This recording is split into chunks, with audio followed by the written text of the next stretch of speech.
গ্ৰেপ্তাৰ কাক কৰিব লাগিছিলে আৰু গ্ৰেপ্তাৰ কাক কৰিছে? বহিৰাগত বনিয়াৰ কথা মতে উঠোৱা বহা কৰা এখন চৰকাৰ। যিসকল সংগ্ৰামী সতীৰ্থক গ্ৰেপ্তাৰ কৰিছে অতি শীঘ্ৰেই মুক্তিৰ দাবী জনাইছোঁ, অন্যথা কিন্তু পৰিস্থিতি ভয়ানক হ'ব স্পষ্ট কথা। চৰকাৰখন খিলঞ্জীয়াৰ পক্ষত নাই। বহিৰাগত বনিয়াৰ কথা মতে উঠোৱা বহা কৰা এখন চৰকাৰ। গ্ৰেপ্তাৰ কাক কৰিব লাগিছিলে আৰু গ্ৰেপ্তাৰ কাক কৰিছে? আৰু অসম আৰক্ষীয়ে ভাবিছে নেকি যে অসমীয়া যুৱকক গ্ৰেপ্তাৰ কৰিলে প্ৰতিবাদ যদি বন্ধ হ'ব বুলি ভাবিছে? মূৰ্খৰ স্বৰ্গত বাস কৰিছে। প্ৰতিবাদ কেতিয়াও বন্ধ নহয়। আন্দোলন হৈছে আন্দোলন হ'ব, আমাৰ স্পষ্ট কথা। অনা অসমীয়াৰ দপদপনি আমি কোনো কাৰণতে সহ্য নকৰোঁ। আজি দুলীয়াজান বন্ধ কৰি দিয়া হৈছে।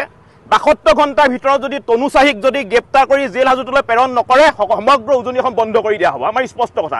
এই মাতৃভূমিত কেৱল মাত্ৰ খিলঞ্জীয়া মানুহৰ প্ৰভুত্ব থাকিব লাগিব, আধিপত্য থাকিব লাগিব। ইয়াৰ অনা অসমীয়াৰ এক তিল মানুহ আমি দপদপনি সহ্য নকৰোঁ।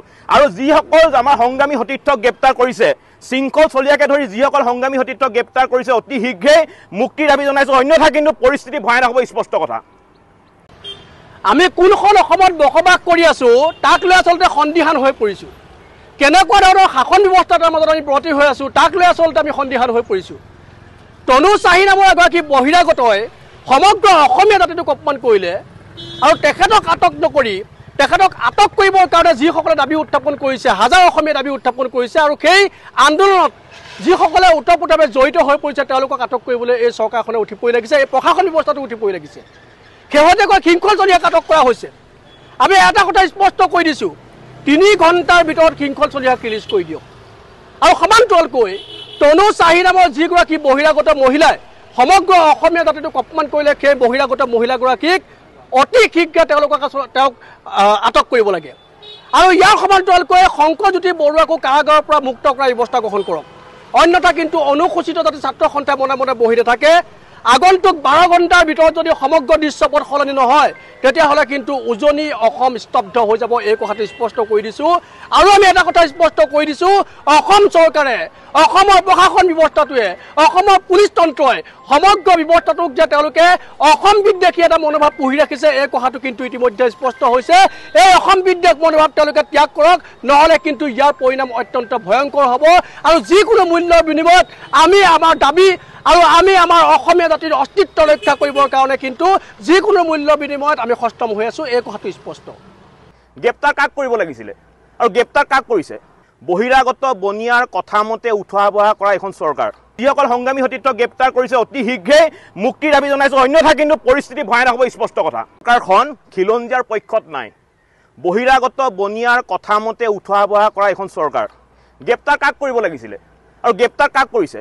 আৰু অসম আৰক্ষীয়ে ভাবিছে নেকি যে অসমীয়া যুৱকক গ্ৰেপ্তাৰ কৰিলে প্ৰতিবাদ যদি বন্ধ হ'ব বুলি ভাবিছে? মূৰ্খৰ স্বৰ্গত বাস কৰিছে। প্ৰতিবাদ কেতিয়াও বন্ধ নহয়। আন্দোলন হৈছে আন্দোলন হ'ব, আমাৰ স্পষ্ট কথা। অনা অসমীয়াৰ দপদপনি আমি কোনো কাৰণতে সহ্য নকৰোঁ। আজি দুলীয়াজান বন্ধ কৰি দিয়া হৈছে। ৭২ ঘণ্টাৰ ভিতৰত যদি তনু চাহিক যদি গ্ৰেপ্তাৰ কৰি জেল হাজতলৈ প্ৰেৰণ নকৰে সমগ্ৰ উজনি অসম বন্ধ কৰি দিয়া হ'ব, আমাৰ স্পষ্ট কথা। এই মাতৃভূমিত কেৱল মাত্ৰ খিলঞ্জীয়া মানুহৰ প্ৰভুত্ব থাকিব লাগিব, আধিপত্য থাকিব লাগিব। ইয়াৰ অনা অসমীয়াৰ এক তিল মানুহ আমি দপদপনি সহ্য নকৰোঁ। আৰু যিসকল আমাৰ সংগ্ৰামী সতীৰ্থক গ্ৰেপ্তাৰ কৰিছে, শৃংখল চলিয়াকে ধৰি যিসকল সংগ্ৰামী সতীৰ্থক গ্ৰেপ্তাৰ কৰিছে অতি শীঘ্ৰেই মুক্তিৰ দাবী জনাইছোঁ, অন্যথা কিন্তু পৰিস্থিতি ভয়ানক হ'ব স্পষ্ট কথা।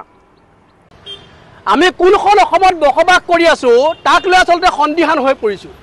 কেনেকুৱা ধৰণৰ শাসন ব্যৱস্থা তাৰ মাজত আমি ব্ৰতী হৈ আছোঁ তাক লৈ আচলতে আমি সন্দিহান হৈ পৰিছোঁ। তনু চাহি নামৰ এগৰাকী বহিৰাগতই সমগ্ৰ অসমীয়া জাতিটোক অপমান কৰিলে আৰু তেখেতক আটক নকৰি তেখেতক আটক কৰিবৰ কাৰণে যিসকলে দাবী উত্থাপন কৰিছে, হাজাৰ অসমীয়া দাবী উত্থাপন কৰিছে আৰু সেই আন্দোলনত যিসকলে ওতঃপ্ৰোতভাৱে জড়িত হৈ পৰিছে তেওঁলোকক আটক কৰিবলৈ এই চৰকাৰখনে উঠি পৰি লাগিছে, এই প্ৰশাসন ব্যৱস্থাটো উঠি পৰি লাগিছে। শেহতীয়াকৈ শৃংখল চলিয়াক আটক কৰা হৈছে। আমি এটা কথা স্পষ্ট কৈ দিছোঁ, ৩ ঘণ্টাৰ ভিতৰত শৃংখল চলিয়াক ৰিলিজ কৰি দিয়ক। আৰু সমান্তৰালকৈ তনু চাহি নামৰ যিগৰাকী বহিৰাগত মহিলাই সমগ্ৰ অসমীয়া জাতিটোক অপমান কৰিলে, সেই বহিৰাগত মহিলাগৰাকীক অতি শীঘ্ৰে তেওঁলোক আটক কৰিব লাগে। আৰু ইয়াৰ সমান্তৰালকৈ শংকৰজ্যোতি বৰুৱাকো কাৰাগাৰৰ পৰা মুক্ত কৰাৰ ব্যৱস্থা গ্ৰহণ কৰক, অন্যথা কিন্তু অনুসূচিত জাতি ছাত্ৰ সন্থাই মনে মনে বহি নাথাকে। আগন্তুক 12 ঘণ্টাৰ ভিতৰত যদি সমগ্ৰ দৃশ্যপট সলনি নহয় তেতিয়াহ'লে কিন্তু উজনি অসম স্তব্ধ হৈ যাব, এই কথাটো স্পষ্ট কৰি দিছোঁ। আৰু আমি এটা কথা স্পষ্ট কৰি দিছোঁ, অসম চৰকাৰে, অসমৰ প্ৰশাসন ব্যৱস্থাটোৱে, অসমৰ পুলিচ তন্ত্ৰই সমগ্ৰ ব্যৱস্থাটোক যে তেওঁলোকে অসম বিদ্বেষী এটা মনোভাৱ পুহি ৰাখিছে, এই কথাটো কিন্তু ইতিমধ্যে স্পষ্ট হৈছে। এই অসম বিদ্বেষ মনোভাৱ তেওঁলোকে ত্যাগ কৰক, নহ'লে কিন্তু ইয়াৰ পৰিণাম অত্যন্ত ভয়ংকৰ হ'ব। আৰু যিকোনো মূল্যৰ বিনিময়ত আমি আমাৰ দাবী আৰু আমি আমাৰ অসমীয়া জাতিৰ অস্তিত্ব ৰক্ষা কৰিবৰ কাৰণে কিন্তু যিকোনো মূল্য বিনিময়ত আমি সষ্টম হৈ আছোঁ এই কথাটো স্পষ্ট